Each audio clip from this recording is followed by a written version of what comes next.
নমস্কার বন্ধুরা, আপনারা কিভাবে স্মার্টফোনে আপনারা ফোন নাম্বার আপনারা সেভ করবেন, সেটা যে কারোই ফোন নাম্বার হোক না কেন। ফোন নাম্বার সেভ করার জন্য আপনাকে কল বাটনে আপনাকে ওকে করতে হবে। আপনি যখন কল বাটনে ওকে করবেন, তারপরে আপনি যে নাম্বারটি আপনি সেভ করবেন সেই নাম্বারটি এখানে আপনাকে লিখতে হবে কিংবা আপনাকে টাইপ করতে হবে।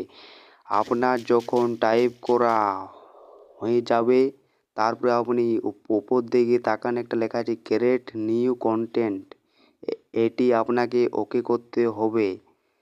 আপনার যখন ক্রিয়েট নিউ কন্টেন্ট এখানে আপনার যখন ওকে করা হয়ে যাবে, তারপরে আপনি যার আপনি ফোন নাম্বারটি সেভ করবেন তার নামটি এখানে আপনাকে দিতে হবে, ফার্স্ট নেম কিংবা লাস্ট নেম।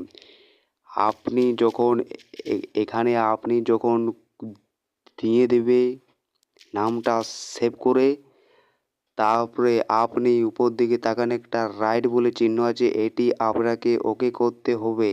আপনার যখন রাইট বাটনে আপনার যখন ওকে করা হয়ে যাবে, তারপরে এইভাবে আপনার সেভ করা হয়ে যাবে নাম্বারটা।